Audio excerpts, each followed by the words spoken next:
Would there somebody there towards the back area have had a gentleman in the spirit world that would have had cancer, but it affected around his spine or towards the back area? Because I feel like he's remembering having the cancer in that area to start off. So is there somebody there just towards the back that would have a gentleman in the spirit world with cancer to the back? Well, I need to tell you more, don't I? I'll tell you a wee bit about him. There's a lady with them too that also goes with cancer, because the two of them are there together, you see, and they both come in together. And I feel like she remembers, because in her memory she would have had cancer, but it affected the stomach, because I can see it all swole in my mind. There's a lovely girl here with blonde. You're at the back where I'm trying to indicate where I'm going. Hello, my wee love. What do you reckon? Do all that? So, yeah. You getting it? So I'm going to tell you more of both their stories, but do you understand the two? And would you know if the lady, was she a wee bit more feisty or fierce, if I put it that way? Because he, God bless him, he comes in first to like, hiya love, and then she's like, move. And so there's nearly where she would have been the boss. But he's a lovely man, so is she too. She's a lovely lady, but I do get a sense of her. She was a wee bit strong, and at times she may have been like that around family, maybe a wee bit too nippy for people's likings, if I put it that way. How does that sound? Do you get that? And she is showing me there must have been periods where you and her had wee moments with each other of disagreements, ill harmony, maybe getting on, not getting on. You still loved her, and you wouldn't have wanted to change her because of her character, but what I'm trying to say is she may have been a bit difficult. She wasn't always easy. 100%? 100%. Good, we're on the right track, because that's the way she feels.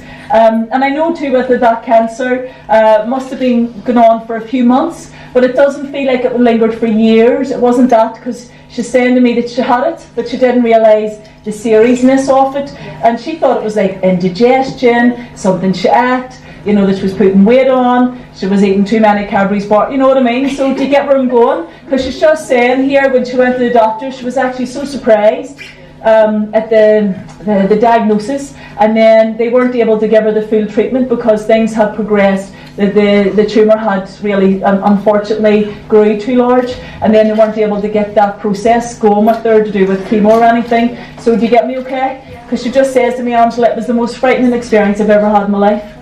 Most frightening experience. She said, nobody wants that kind of news. And she says, I remember sitting there in the doctor's office, and she says, I knew intuitively. She says, now I wasn't an intuitive person normally, she says, but I knew I was going to get bad news.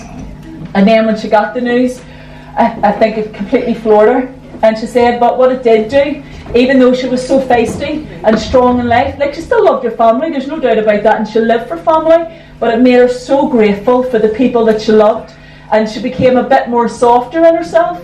So does that make sense? Yeah. 100%? 100%. I know it is, because talking away. So as long as you get me. And she's so keen to want to get through here and to let you know that she's okay. Now, am I right in saying that wee man is her hubby? Because I feel like she's saying, I'll have him with me, you know, and like we're here. But she loved him, but she, God bless him, I think he had to nearly be deaf to listen to her. I mean,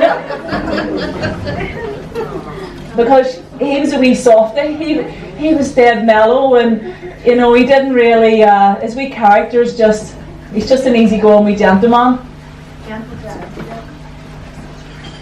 He's big ears, by the way. He does, and he has hairy ears. I know he does. I just know that some of the grandkids would have said to him, Grandad, can I lock in? You know, because he would have had bushy eyebrows too. I know. And then as we know, you know, he was a hairy, but he was clean shaven, so everything else was a wee bit hairy. So he's here and she's here, and they love each other, and they do love each other. And yes, you know, they may have had their wee moments, more her to him, but I still feel that they had a gorgeous marriage. That's what I'm trying to put across. And she's happy to be with her husband. Alright, she's happy to be with him. And the two of them come in, and God bless them, because they both had cancer, so that wasn't easy for your family to endure with both of them.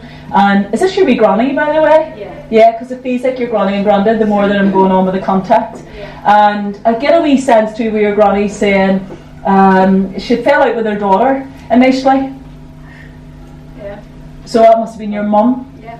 Because it's your mummy's mummy. Yeah. Because she just went, I fell out with my daughter, and she says, and that was the part I regretted the most, And then your mummy, thankfully, they got chatting and communicating again. And she says, that's why I need to come through to share with her, because it had an effect of the relationship with you and your granny then, you know, because she had that disagreement with your mother. And your mother chose, it wasn't just a wee, she's doing my head in, I'm not talking to her for a day, I'm not going to ring her. It went on and on and on, and it lingered.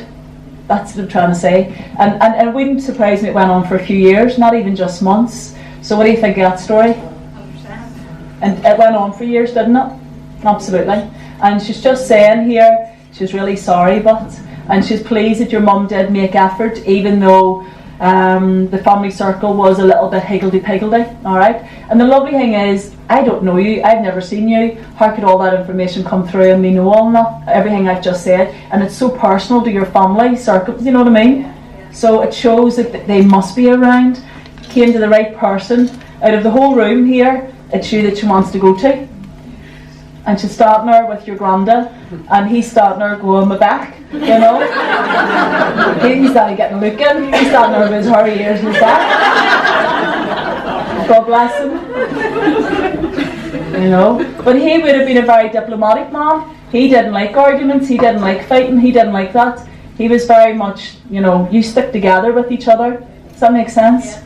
And your granny went, I never done this in life, but will you please blow her a big kiss? She says, I never told her once I loved her. She says she's really proud of you. Have you a wee daughter, by the way? Big one. Oh, is it? Jesus, you're doing all right. This is your daughter beside her. My good God. Well, so hold on. What else from her? Anything else? She's talked, hasn't she? Quite a bit there. And told you a whole big story and the reasons why. You see, they always want to make up if they feel slightly unsettled and sparked. And it's not that they don't have peace, but if they can have an opportunity just to make a little bit more peace, so you know your granny's always with you, then she's going to do that, isn't that right? So will you, hello to your wee daughter there. I know she's a big girl now, but still in all, hello from your great granny, but more importantly, please take that message and pass it around the family and let everybody know that they've came through. Thank you. There you go, that's from her. Well done.